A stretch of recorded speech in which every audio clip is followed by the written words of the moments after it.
All right, let's talk about credit. Pretty crazy story going on with the debt. This actually, Krystal, was all happening at the exact same moment as the indictment. Yeah. When it broke, it kind of was overshadowed. But if you've been following Well, they the kind of business tie press, together in a way. yeah, interestingly enough, that's a good point. So let's go ahead and actually put this up there on the screen about the actual downgrading of the U.S. debt by Fitch. Their credit rating was downgraded at the exact moment, actually, of the overall indictment from AAA down to AA plus. You might be asking, like, why does that matter? But it's the outlook for the $25 trillion treasury markets. And actually, a representative from Fitch appeared on business TV in order to break all of this down. Here's what he said. When it comes to the argument about governance and responsibility, government responsibility, why not? I know you referenced January 6th as part of this call. Why not do this a couple of years ago? Yeah, I mean, I think, again, like the debt and the fiscal burden, we've seen a pretty steady deterioration in governance over the last couple of decades. And I think that you can highlight a few key elements. One would be the January 6th, but secondly, I think more importantly for us is the constant brinkmanship surrounding the debt ceiling debate. The fact that the government, both sides, Republicans and Democrats, haven't been able to come up with kind of meaningful long-term solutions to deal with growing fiscal issues, especially around entitlement programs, Social Security and Medicare. I mean, I think these are the type of things that highlight the importance of the governments and also the inability of the government and both parties to come up with some kind of solution. So what's interesting, Krystal, this is the first downgrade of U.S. debt since 2011 during the debt ceiling standoff, where Standard & Poor's actually knocked us one notch down below top grade. And the point that you actually just made is very important, is that the Fitch, I mean, he's framing it in terms of fiscal, but at the core of what they said in their statement around the downgrade of U.S. debt was, we feel like the American governance system is brittle and will allow things to fall through the cracks such that we cannot rely entirely and fully upon the American political system to be 100% behind its debts. While I don't think that is true in practice, as in like with the debt ceiling standoff, eventually we did figure something out, we got something passed, like whatever. And we always do seem to have it happen in the end. We are still playing chicken, though, with our full faith credit and debt. Yeah. But beyond that, they don't just point to the debt ceiling, they point to the overall like system of like, can you deal with irreconcilable issues? Or not even irreconcilable, can you deal with like very tough, long-standing problems, coalitions, sit down and actually talk to each other? When that has broken down so much that they look at it, that they feel like that can't be evolved not only now, but long time in the future, they're on to something there. Yeah. They're not wrong in terms of the wrong. political system. They are not wrong. And they point to January 6th as, I think, the foremost symbol of those irreconcilable differences. The fact that you have, a significant part of the population that doesn't even accept the results of this election, that you have the interests of the two political parties have very much diverged, and that there is so little ability even just to do like the basics of government at this point. Yeah, I can't say that they're wrong. And then the other piece that I would say, and of course the Biden administration's very offended by this downgrade. Yeah. It does make them look terrible. And look, it's not all their fault. Like, the Republicans are the assholes that took the country hostage to start with. But the Biden administration decided, instead of taking the debt ceiling off the table forever, that they were going to play this game. And so that means that we are set up for indefinite hostage-taking situations from here on out. Now, sure, in the past, at the very last minute, these things have always been resolved. They've always figured out some way to avoid completely going over the cliff. But it only takes one time of failing to do that, of playing chicken and, one side taking it a little too seriously and actually pushing us over the edge for it to be a complete catastrophe. So, knocking it down a notch, saying, listen, we still have a lot of faith in the U.S. government to stand behind its debt, but we don't have 100% faith.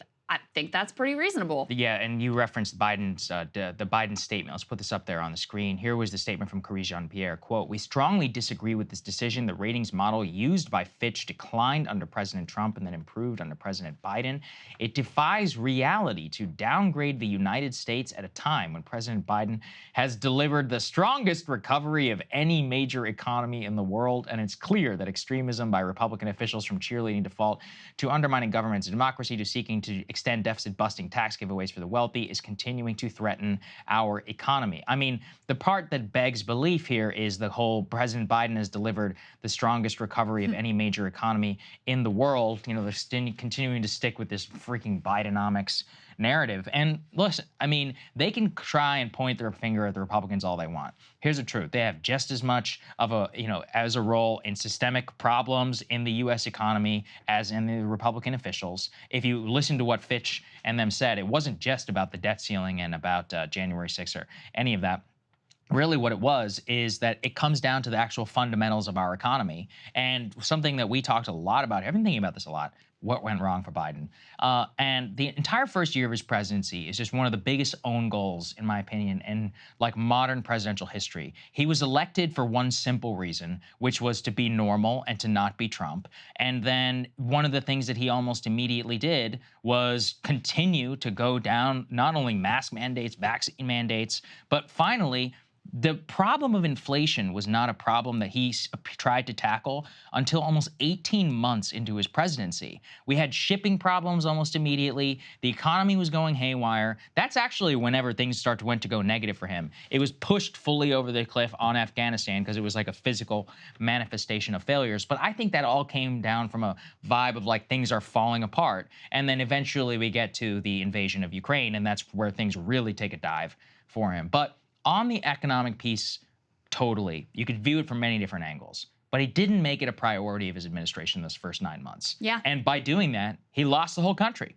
And look, you can say, oh, well, the masks and the vaccine. I'm saying when you combine all of that together, it clearly eventually came to October of 2021 where things went off a cliff for him, approval rating wise. And I don't think that's an accident. I really think that it all comes back to the economy, and he has lost people since then. And actually, he could have put himself in a position. Imagine how popular he would be if he had actually gotten something done, if he'd lowered gas prices, in those first 9 months, if he'd actually attacked inflation, if he'd tried to do something around wages, both either on the, legislation front or in terms of using his administration. But many of these initiatives were dropped. And now it's like, what have you done for me in the last 3 years? That's right. Yeah. Biden had his highest approval rating the beginning of his administration. Like 70-something%. It was crazy. Yes, and very high among young people who now are a major impediment to him being reelected, and we'll get to some of the White House fears about that.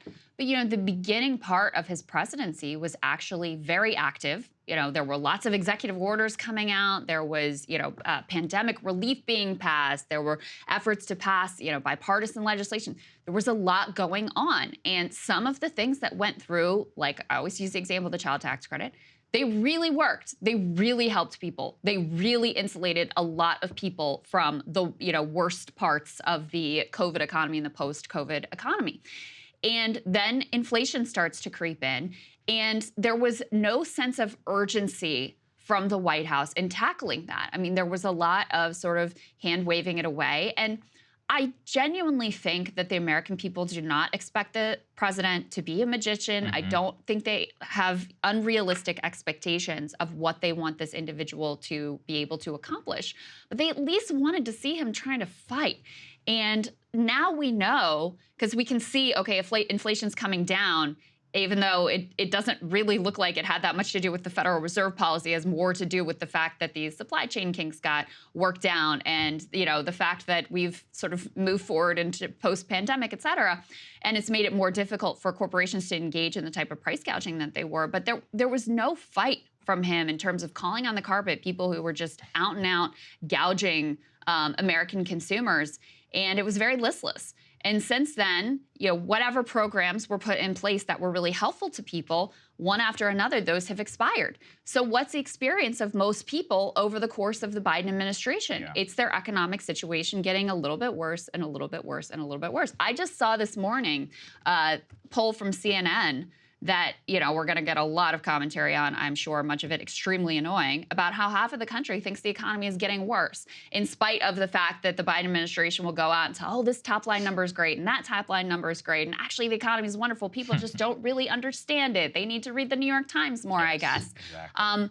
The reality is, for most people, those top line numbers do not reflect their reality, because you have such vast gulfs between, you know, the people who have so much wealth and income on one side and the vast bulk of America. You can have those top line numbers look very different than the actual lived reality of so many Americans. And so, listen, this is a long way to get around back to like the Fitch credit rating decision here, but they're not wrong to look at the American political system and say, this is completely dysfunctional. They're courting disaster. There seems to be, we're about to face an election where it's not even about policy, where it's just about, you know, Trump's legal issues, which are quite significant and quite important. And I'm not trying to sidetrack at all.